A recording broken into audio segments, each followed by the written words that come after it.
My family called my fiancée sleeping with my brother a mistake. I spent 6 months destroying their finances, then dropped the final bomb at family dinner. A large commercial engineering and construction firm hired me as a senior project manager. Denver's massive structural upgrade was supposed to take 3 challenging weeks. It ended 2.5. Foundation inspections were perfect, city permits were approved early, and the site was sealed off by Thursday afternoon instead of Sunday. My regional director virtually pushed me out the door, requesting extra days to return to Chicago, thought about staying in Denver, brewery visits, Rockies games, and late nights without a 4:30 a.m. alarm. Maya was last seen 3 weeks ago. We spent one of our 4 years engaged. I missed her. My chest hurt from missing her. I packed, drove to Denver International, caught the last flight, and arrived after 10 p.m. No text to her. I awaited surprise. I stopped at a 24-hour food store on my way home from O'Hare. Buy cheap, crinkly plastic-sleeved flowers. Maya always hated expensive, pretentious bouquets. She laughed.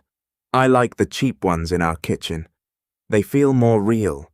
They're honest. That brightened my homecoming. Glad I had a woman who valued honesty over beauty. Our wedding was 6 months away. The botanical gardens were booked, food deposits paid, and invites stacked on my home office desk awaiting stamps. My apartment was near the stairwell on the 3rd floor of underground parking. My duffel bag and daisies took the elevator to the 4th floor and the hall to flat 412, place we chose together. I paid for the whole place so she could freelance graphic design. Key was slowly turned in lock. I wouldn't wake her asleep. The living room was dark. A TV was off. Her MacBook was closed on the glass coffee table with a half-empty chamomile tea mug. I smiled, thinking she worked hard and went to bed early. I received a text at 8:00 p.m. saying she was exhausted and going to bed. Off went my sneakers, placed my bag gently. Then I heard laughter down the hall from the master. Not just her laugh, 2 voices. I knew one too well. I died in the hallway. My tighter grip crinkled the flower's fragile plastic wrapper. My big duffel bag was on my shoulder. My mind struggled to explain at first. Maybe she watches YouTube. Maybe I'll look like a neurotic while she drinks wine with a friend. I knew that laugh. I heard the laugh clearly. It belonged to Liam, my younger brother. Waiting in the dark hallway took about 10 seconds. Stayed still, not breathing, hearing impossible facts. My brain processed them up to the bedroom door. Not rushing, no running. I didn't hesitate either, walking silently across the hardwood floor, opening the door. Maya beat him on my bed, on my sheets. We bought expensive Egyptian cotton ones at an elite store because she wanted something soft against her skin. I didn't care as long as she was happy. Both froze instantly. Air from the room evaporated. Maya became translucent, like her blood had been brutally sucked out. His mouth opened and closed like a fish as Liam struggled to pull the tangled duvet over his waist. Unintelligible stammer. I wasn't loud, no yelling. Viewed them. Actually, I looked. Maya's silver pendant necklace bought for our 2nd anniversary was on my nightstand. The floor beside my bed had Liam's polo shirt crumpled. Casually on the oak dresser were 2 empty wine glasses. They were content. This wasn't a drunken disaster. It was typical. My brain clicked. The mind snapped. Not blind rage. It wasn't even painful heartbreak. It was this freezing, pure crystal in awareness that the woman I thought I was marrying didn't exist. Always protected brother was a ghost. Truly fake. Maya wailed, clutching the sheet. Julian! Julian!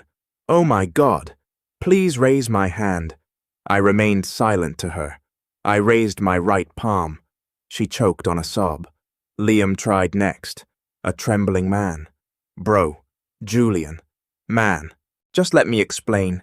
Please just listen for a second. He was regarded my younger brother. I taught high school math. I got him his first internship. A bad credit man needed a car for his new real estate job. So, I co-signed a $40,000 loan. The man called me 2 months earlier for help with a complicated girl he was seeing. Apparently, I know the complicated girl. The cheap daisies were dumped in the entrance's small wicker trash can after I returned to the closet. I never considered it. I dropped them. My huge vacation duffel bag off my shoulder. I unzipped and packed. Maya wailed and reached out from the bed. I moved around her like broken furniture. I grabbed my work laptop, chargers, and large fireproof lockbox with my passport, birth certificate, and insurance documents. I took 3 outfits, 2 suits, and my toiletries from the master bathroom. Liam was frantically putting on his clothes and hopping to get between me and the bedroom door. Julian, please don't just leave. Hit me. Punch me in the face. Do whatever you want, but just talk to me. No more packing. I looked him dead in the eyes. Don't, I said. The end. 1 word. I spoke steadily, cold and lifeless like slapped. Liam recoiled, retrieving against the wall. He surrendered. 15 minutes. Packing everything I cared about in that flat took that long. Everything else. The custom leather sofa, expensive kitchen appliances, giant flat-screen TV, wedding planning binders, and dining table fabric swatches was pointless. Everything was sick. Zip the duffel. I passed both. Maya advanced and pressed my forearm into my skin. Julian, please. We can fix this. I love you. I slowly took her fingers from my arm. I ignored her facial expression.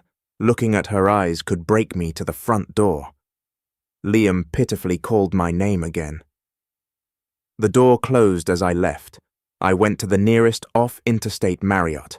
I checked in, went to the 7th floor, dropped my bag, and sat on the clean, tidy hotel bed. I didn't cry, didn't punch drywall, not calling best friend. I sat silently listening to the AC hum. Phone exploded at midnight. Maya texts arriving. Liam calls frantically. I turned off sound and vibration and watched the luminous screen fill with notifications like a digital car crash. Biology forbade sleep by 3:00 a.m. I opened my laptop. No journal was open to record my feelings. I started Excel. Started listing. Not an emotional or forgiveness pros and cons list. Listed connections. I told Liam all my business contacts. Every profitable client I referred went to Maya's agency. Every loan, guarantee, and financial relationship I gave my parents. Every aspect of my life helped them. I pondered rows and columns. Last cell cursor flickered regularly. Saved the file. It was Project Demolition. I hit the hotel gym at 6:00 a.m. the next day. After treadmill running until my lungs burned, I did free weights. I moved mechanically, brutally, and focused. I counted every rep aloud in my head to block vision in bed. My phone was face down on the bench press. The edges lit up every 30 seconds. Voicemails, missed calls, and hundreds of messages. No touching. After my 7:45 a.m. workout, I washed, dressed sharply, and went to the next-door coffee shop. I turned the phone over in my car after ordering a black Americano. Maya 68 messages. They started with desperate apologies, then weak explanations about feeling neglected due to my job travel, and ended with strange defensive fury. Speak up before leaving. Engaged. Please speak maturely. You're cruel. Liam, 34 missed calls, 14 voicemails. Without listening, I removed them. I held my phone when it rang. 3 a.m. My mum. The screen showed her contact photo.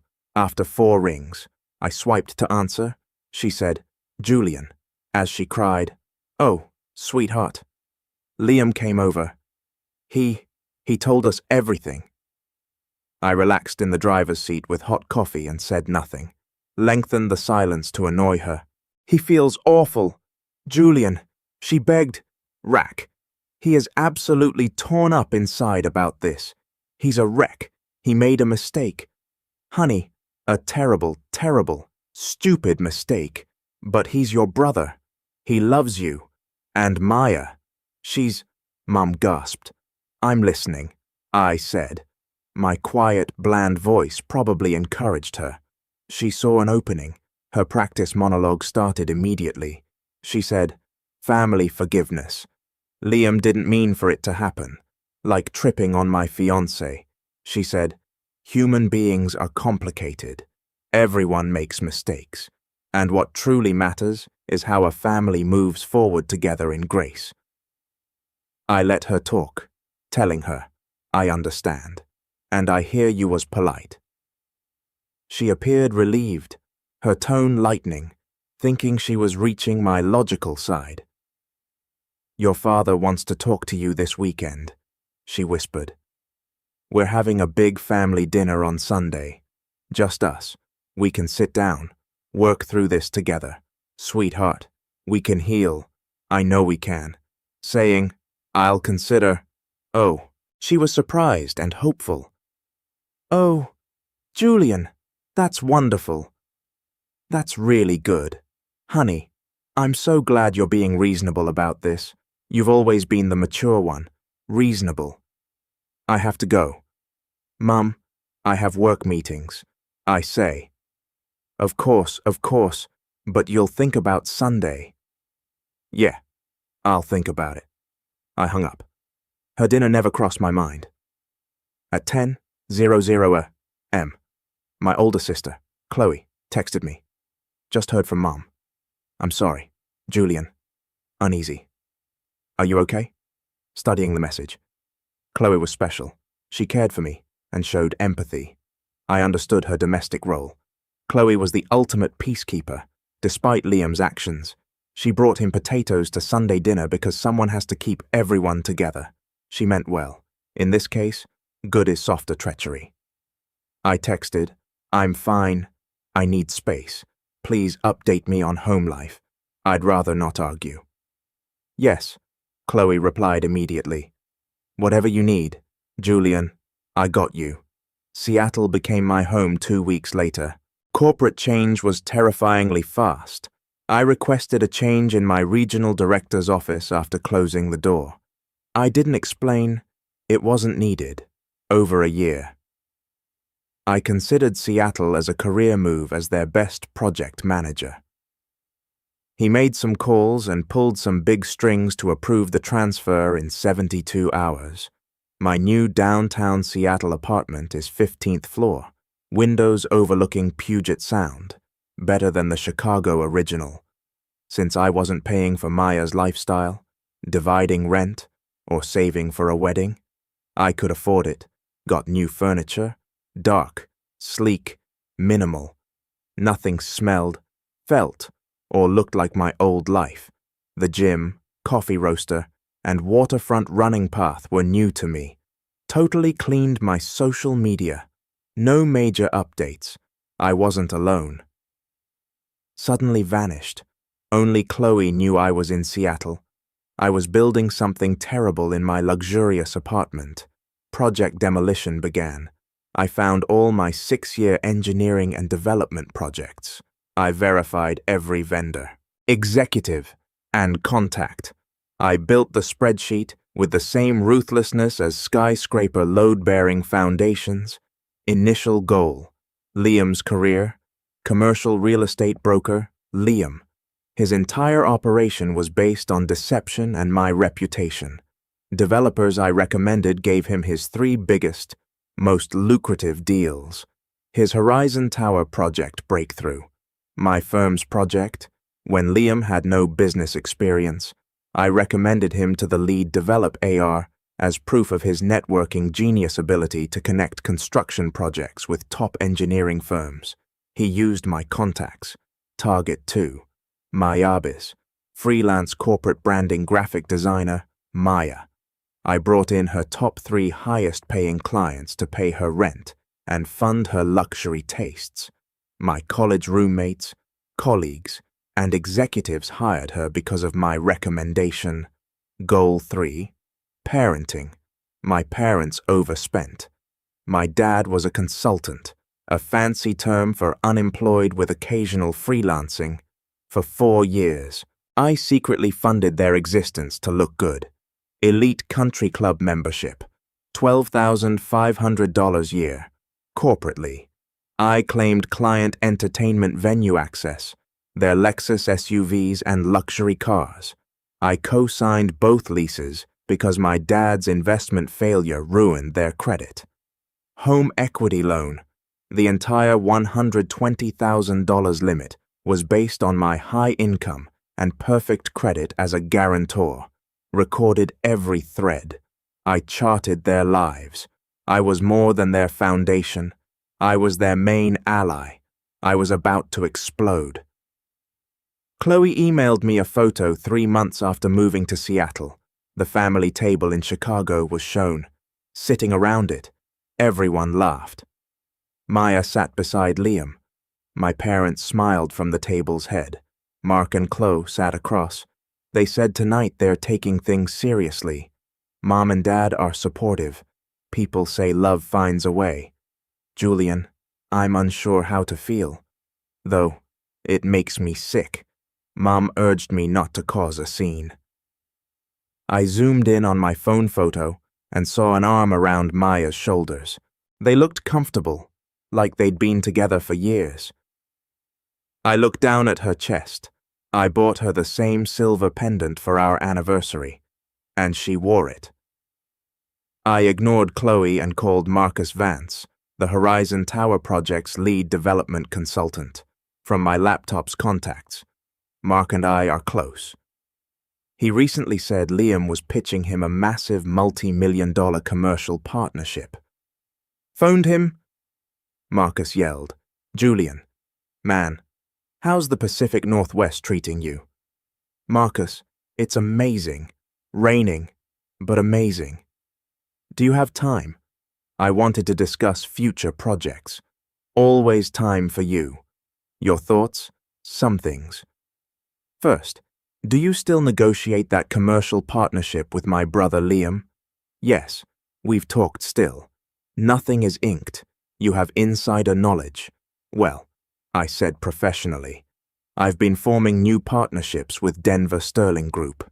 They have more money, a stronger portfolio, and less risk. Marcus, I'm stopping my professional endorsement of Liam's firm. I think Sterling is safer and more profitable for your timeline. Marcus was smart and understood the subtext. Say less. My team will pivot and contact Sterling tomorrow. Can you fly down for a lunch meeting next week to discuss the details? Absolutely. After hanging up, I opened Project Demolition spreadsheet and highlighted Horizon Tower Partnership in red. The withdrawal began. I was surprised how quickly 6 months passed. Seattle became my home. Practically, I knew which independent coffee shop opened first, which back roads avoided I-5 traffic, and which rooftop bars were best. Good work. I became the firm's youngest regional director in April after leaving a toxic relationship and a needy family. I resumed dating. Eleanor, a high-powered corporate attorney, was smart and independent. We had drinks, saw art, and kept things casual yet exclusive. She didn't probe my background, and I didn't disclose my trauma. A fresh start was appealing. I meticulously turned backdrop screws. Every 2 weeks, Chloe reported peacekeeper updates.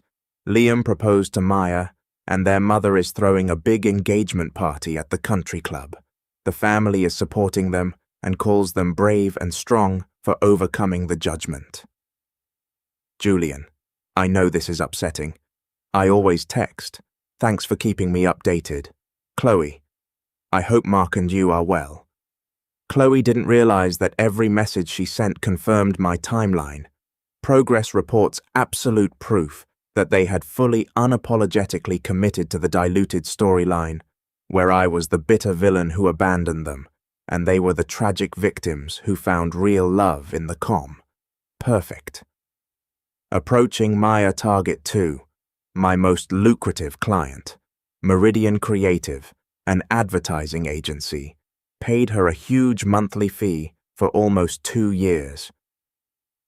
When Troy and I were in master's school, I introduced Maya to Meridian CEO, Troy Hutchkins. Troy stood firm. Late May, I called. Troy, how's Meridian's rebranding? Going strong. Man, Maya produces quality work. Well, what's up? Checking my network. Have you met Sarah Jenkins? An elite senior designer from Austin moved to your area. Her portfolio is insane. The tech branding Meridian is shifting toward is her specialty. She is much superior to Maya. Really?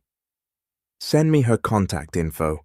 My goal is to improve our visual team. I introduced them via email the next morning and let Sarah's much greater talent take over.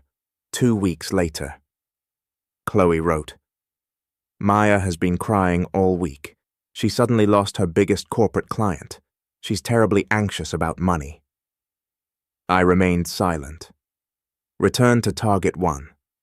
Liam.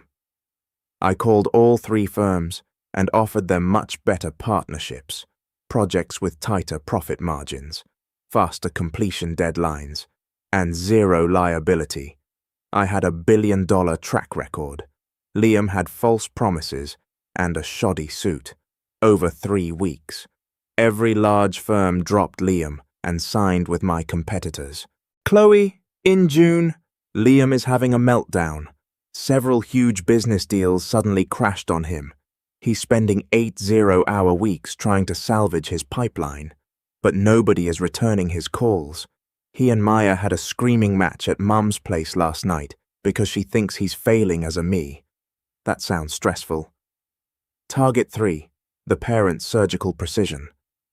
First, I went into my corporate expense system and removed the $1,000 monthly payment for the country club membership. Let the club handle the collections. In August, the premium car leases were up for renewal. I called the Lexus dealership's finance department, wrote a formal notarized letter, and had my name permanently removed as a co-signer. It was legal and clean. My parents would now have to qualify for the high lease payments based on their devastated credit scores. The grand finale, the $120,000 home equity line of credit. Elena, my attorney girlfriend, who happily did it as a favor without asking too many questions, created the legal withdrawal paperwork and served the bank with a 90-day notice of guarantor removal. Everything was done correctly. Financial adjustments take a billing cycle or 2 to take effect, so nobody noticed. Chloe in August. Mum is freaking out. She got a humiliating notification from the country club management in front of her friends about 4 months of significantly overdue fees. She's confused since she believed it was on autopay. Weird. Chloe. In September, Liam lost another property deal. He looks physically unwell. He came to Sunday supper, and Maya barely looked at him the whole night. They are battling frequently about money. Chloe in October. Dad's new investment startup completely imploded. He couldn't acquire bridge finance. He's enraged and pacing the house all day. Chloe investment. Chloe investment. I read every message, acknowledged it, and gave nothing away. I received my mother's call 2 weeks later. I almost left it on voicemail, but a dark urge to answer won out. Julian. She sounded exhausted and beat up this time, not crying or being motherly. What's it? I asked. Sweetheart, we must talk. Dinner is planned for the family. A reunion. Dear, almost a year has passed. The family, our family, is incompleted without you. I waited alone.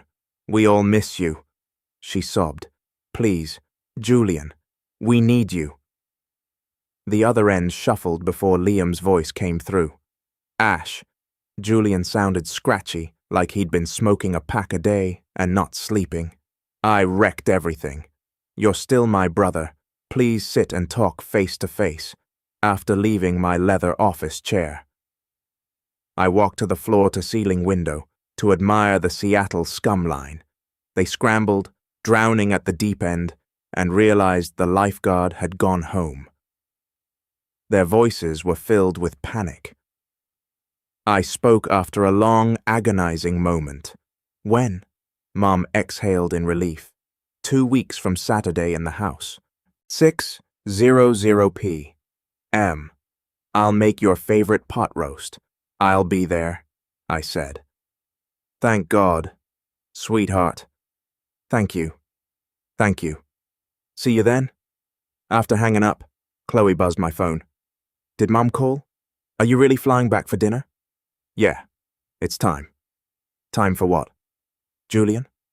I smiled coldly at my reflection in the window's dark glass. I didn't respond to her. Instead, I blocked out the weekend and booked a first-class ticket to Chicago. Then, I opened the project demolition spreadsheet one last time. Every row was red. Corporate deals were permanently redirected. Freelance clients were poached. Financial support was fully withdrawn. They didn't realize its scope yet, and that this dinner was about standing over their lives, ashes, and understanding who lit the match, not reconciliation or forgiveness. I arrived at O'Hare on Friday night, rented a black Audi SUV, and drove straight to a luxury hotel downtown without telling anyone I was there early. I didn't drive past my old apartment building or go to my old neighborhood. I ordered room service, watched a movie, and slept for 8 hours. Saturday morning, I worked out for an hour and a half at the hotel gym, took a long shower, and got a new haircut at an upscale hairdresser across the street. I wore dark fitted jeans, a charcoal button-down shirt, and a sport coat, nothing flashy, but sharp, expensive, and confident, before leaving. I checked my chest for dread, heartbreak, and reluctance in the mirror. It was glorious to feel nothing. I drove to my parents' house in the suburbs at 5:58 p.m. and parked behind Chloe's sedan and Liam's older beat-up pickup. He must have lost the Lexus. I sat in the driver's seat for a while, the engine idling. I checked my phone one last time and found nothing important. I killed the engine, got out, and walked up the front steps. The door opened before I could knock. Mom stood there looking like she had aged 5 years in the past year. Her eyes had deep tension lines, but her smile was huge, urgent, and too eager. Julian. Oh, sweetheart, you came? She rushed forward and tightly squeezed my neck. I let her, but I kept my arms at my sides and didn't hug her back. I stood there like a stone pillar until she bumbled and moved away, clearing her throat. Come in. All are in the dining room. Vanilla candles masking Mom's excellent pot roast made the house smell like when I was a kid. I followed her through the foyer and into the formal dining room. My dad stood up from his heavy wood chair at the head of the table and extended his right hand. Son. I shake it firm, short professionally. Dad. Chloe was sitting on the left next to her husband, Mark. She waved nervously, her eyes darting around the room. Then Liam and Maya. They sat shoulder to shoulder on the other side of the table. Liam looked terrible. He had large bruised bags under his eyes and had lost weight unhealthily.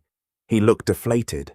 He tried to smile, but it twitched and died before reaching his eyes. Maya looked worse. Her hair was in a sloppy bun. Her posture was low, and she tried to avoid eye contact with me by staring at her empty porcelain plate. I took the last empty chair at the table, the same seat I had sat in every Thanksgiving and Christmas since childhood. "Can I get you a drink, honey?" Mum spun around the table, shaking her hands. "We have red wine, craft beers you like. Ice water is fine," I said.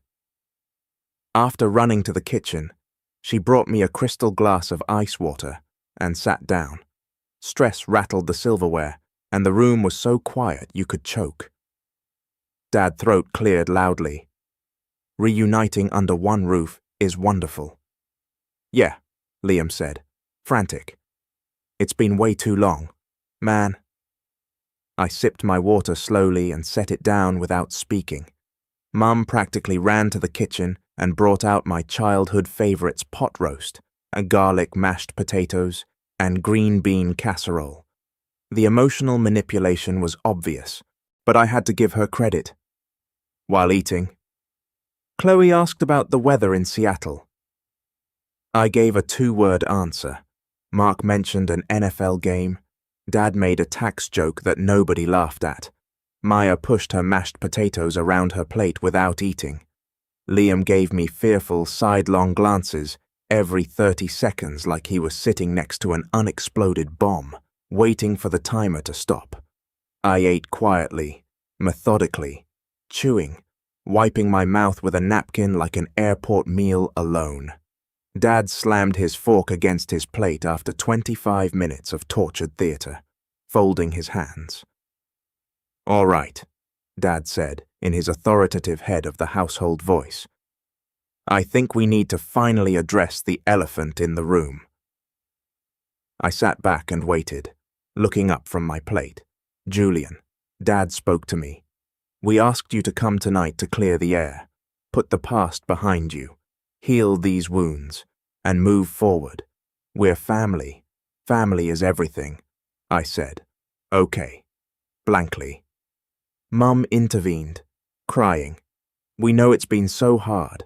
Sweetheart, we understand your pain. Family is forever.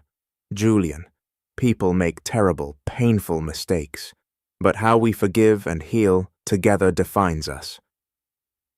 She reached across the table to grab my hand, but I gracefully pulled it back to drink water.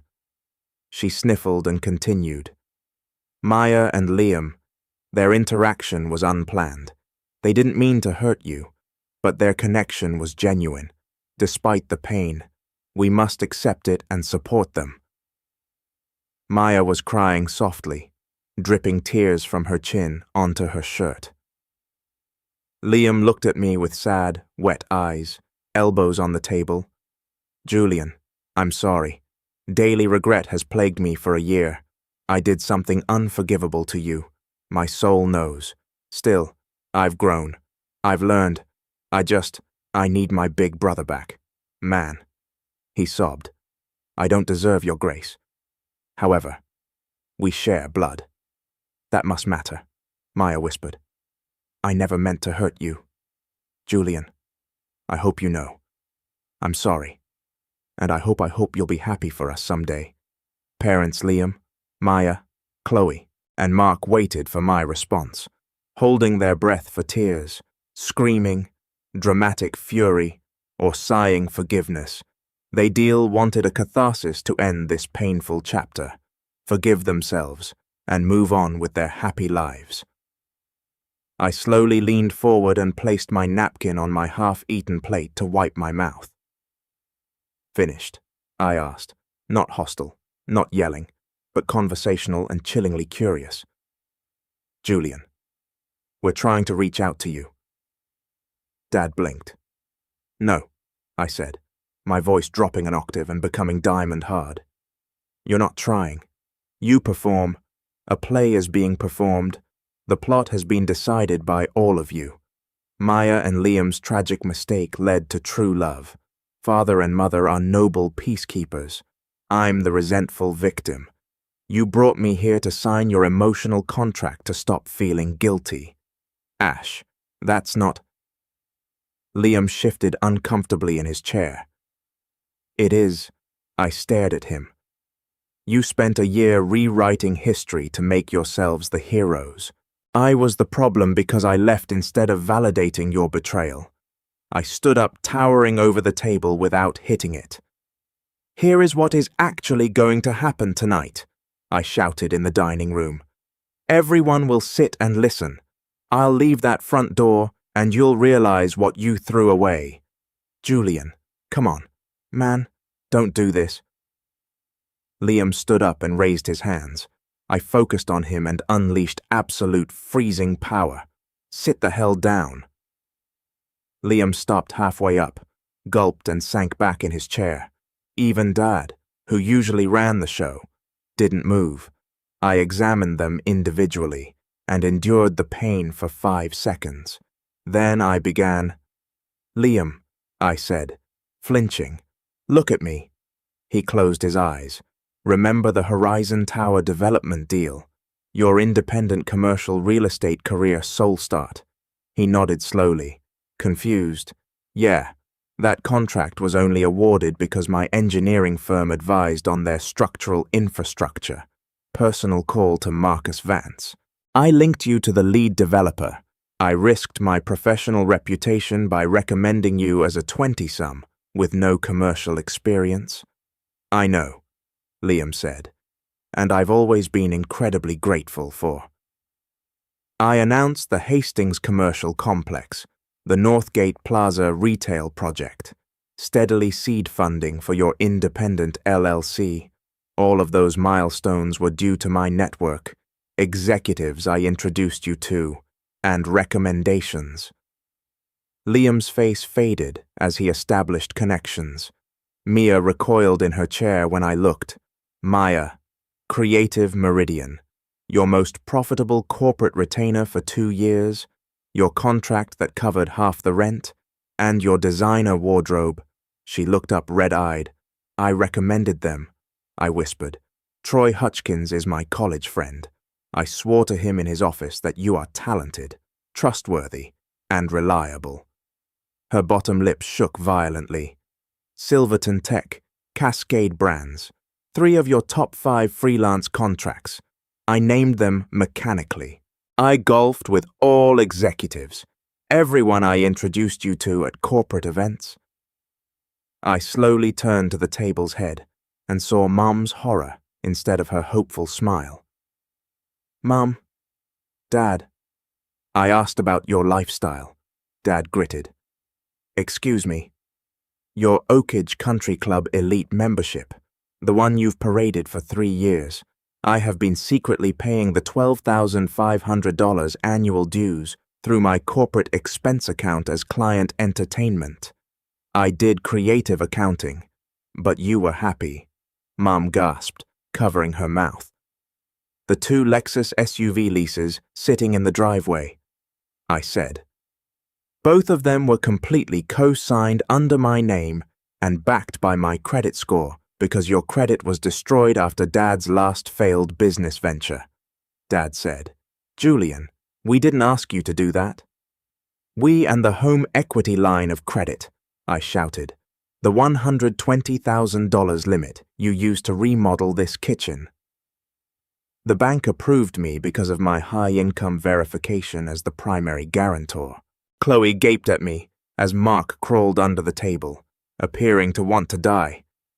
Liam spoke despite shaking uncontrollably. Okay, so you gave us money. We appreciate that.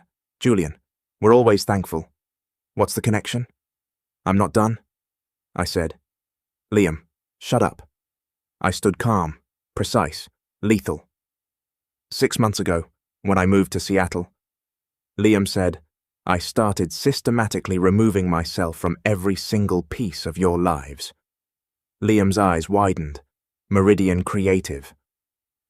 I looked at Maya. I introduced him to Austin's superior senior designer, Sarah Jenkins. Maya, Meridian didn't downsize you. They fired you to hire my recommendation. Your contracts with Silverton and Cascade. I advised them to seek other branding agencies. That's why your income dried up overnight. Maya sobbed, burying her face in her hands. Oh my God. Oh my God. The Horizon Tower, partnership. I turned to Liam, who was hyperventilating. I called Marcus Vance. I formally withdrew my professional endorsement of your firm. I explicitly redirected their development partnership to the Sterling Group out of Denver. They are your direct competitor. Hastings Commercial, Northgate Plaza. I called all of them. I steered their multi-million-dollar contracts to better, more reliable brokers. Every single deal you've lost in the past 5 months was because I made a 5-minute phone call. Liam leapt from his chair, which fell to the floor. You son of a... You can't just do that. We had verbal agreements. My entire pipeline is dead. The Oakage Country Club. I ignored his yelling and looked at Mom, who was crying. They publicly humiliated you about the overdue fees because I permanently cancelled the corporate payments 4 months ago. The Lexus leases, I legally removed my name as the co-signer in August. When they expire next month, you will have to qualify for the renewals on your own non-existent credit. They will repossess them. Dad hit the dining table with both fists, rattling plates. This is incredibly vindictive. Julian, this is sickening. You are punishing all of us for what? Dad? I roared, breaking my calm voice and thundering through the house, for not happily stepping aside while my brother continuously screwed my fiancée in my own bed, for you and Mom choosing to maintain a fake happy family aesthetic over holding your golden boy accountable, for pretending that my loyalty, my money, and my love were just endless resources you could exploit without consequence. We gave you time, Dad yelled, turning purple. We gave you space to heal. What more do you want from us? My anger faded into that freezing, terrifying calm as I stared at him. I don't want anything from any of you. That is the entire point of this dinner. I am done. Liam paced frantically behind his chair, running his hands through his hair, panicking. Julian, those commercial projects are my entire livelihood. I have overhead. I have staff. Maya's contracts are the only thing paying our rent. We are going to be evicted. You should have thought about your overhead before you decided my fiancé was worth destroying your brother over. I mused. Leave. Sam frantically grabbed my forearm. Julian, please, I am begging you. You can't do this to us. Fix it. Call Marcus back. His hand gripped my arm as I looked down. Looking up, I saw his bloodshot, terrified eyes. Let go of me, Julian. Please. My whisper was deadly. Let go. Liam yanked his hand back like my skin was on fire, stumbled backward. I adjusted my shirt cuff. I inspected the 5. I said, You all made a choice, loudly in the quiet room. Liam, you chose to sleep with the woman I loved, Maya. You chose to betray the man who provided everything for you. Mom, Dad, you chose to protect the cheaters and keep the peace instead of standing up for your oldest son. Julian, sweetheart, please, Mom wailed, reaching for me. I am simply respecting your choices, I added. You wanted to build a beautiful new life together. Congratulations. Go build it. You just don't get to build it on my foundation anymore. That dad trembled and said, This is insane. You have obligations to this family. You cannot just destroy us and walk away. Watch me, I said. I exited the dining room with my back to them. Behind me, the room went into chaos immediately. Julian, you vindictive piece of Liam screamed hysterically. Come back here right now. This conversation is not over, Dad said hysterically. Julian, please don't leave us like this. I reached the foyer. I continued. I kept going. I didn't do this because I hate you. I shouted over my shoulder, hand on the front doorknob. I did this because you all made it abundantly clear that I was completely expendable. So now you get to find out what your lives actually look like when I'm gone. We are brothers, Liam shouted from the dining room. I said, no. Opening the front door, we were brothers. Now you're just the bankrupt loser who slept with my fiancée and thought I was stupid enough to pay for your wedding. I left. I closed the heavy wooden door with a solid echoing click. I entered my rental Audi and started it. After walking down the driveway, the large front bay window of the house showed me the absolute devastation I had caused. Liam circled, pulling his hair. Dad yelled at Liam, pointing his finger. Mom was sobbing uncontrollably at the dining table, burying her face in her arms. Maya stood in the corner, staring blankly at the wall, completely destroyed. Only Chloe looked out the window. Our eyes met through glass. Her expression was calm. Her horror, sadness, and understanding of my monetarized self were evident. I reversed out of the driveway and drove away. My phone vibrated immediately when I removed it from my pocket. I grabbed it and threw it in the passenger seat. Notifications flooded the screen. Liam, you ruined my life. My lawsuit is coming. Dad, Julian, turn this car around now. Your behavior is psychopathic. Mum, please return. My baby, please. I reached over, silenced the phone, and turned on the radio. I drove straight to O'Hare. I changed flights, caught a red-eye to Seattle, and watched the Pacific Ocean sunrise from my first-class window seat. Update 4. Final twist. Dinner was 4 months ago. My Seattle life is great. I became a junior partner at my firm. Elena moved into my apartment last month, and we're talking about buying a hilltop house. Life is quiet, peaceful, and fulfilling. Chicago updates have been a constant stream of carnage. Chloe keeps texting. My only unblocked person is her. Through her, I saw the dominoes fall as planned. Liam's commercial real estate firm defaulted in month 1. Without my network, he got no leases, he fired his assistant, broke his office lease, and declared Chapter 11 bankruptcy. All of Maya's freelance work disappeared, by necessity. She took a humiliating entry-level graphic design job at a local print shop to make minimum wage. Month 2. The bank confirmed my HELOC withdrawal. The bank immediately demanded payment for the $120,000 line of credit without my income. My parents couldn't afford it.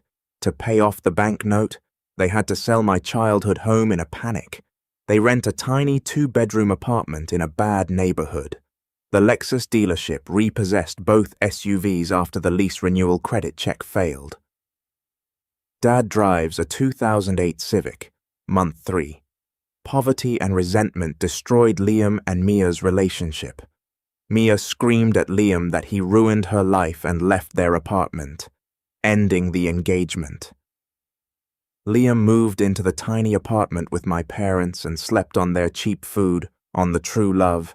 They sacrificed me for only lasted 90 days without my wallet. I was apathetically reading this.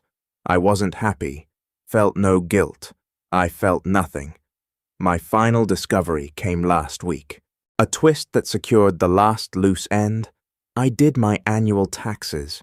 My accountant had to review some of Liam's old bank statements from the previous year to untangle a joint tax liability on an old LLC we shared because I had been involved in his finances for years.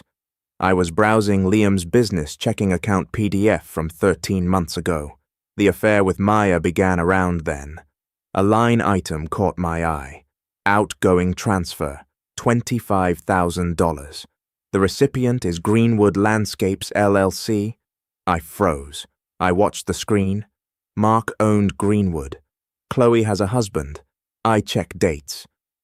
Maya tearfully confessed the exact date in one of her hundreds of voicemails, so I knew the $25,000 transfer was sent 4 days after Maya and Liam first slept together. Last year, Mark's landscaping business was near bankruptcy. She cried about it at family events.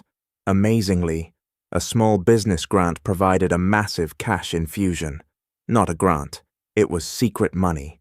Liam used $25,000 I gave him to start his real estate firm, to pay off his sister and brother-in-law, to keep quiet about his affair with my fiancée. Chloe knew the kind, compassionate peacekeeper sister who texted me daily to check on me. My sister who updated me and acted innocent.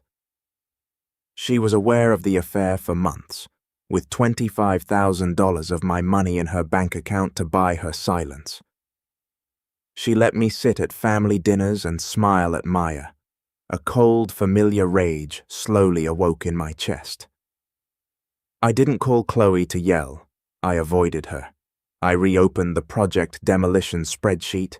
I added row 4th goal, Greenwood landscaping, 3 large corporate office park contracts in Chicago suburbs sustained Mark's landscaping business.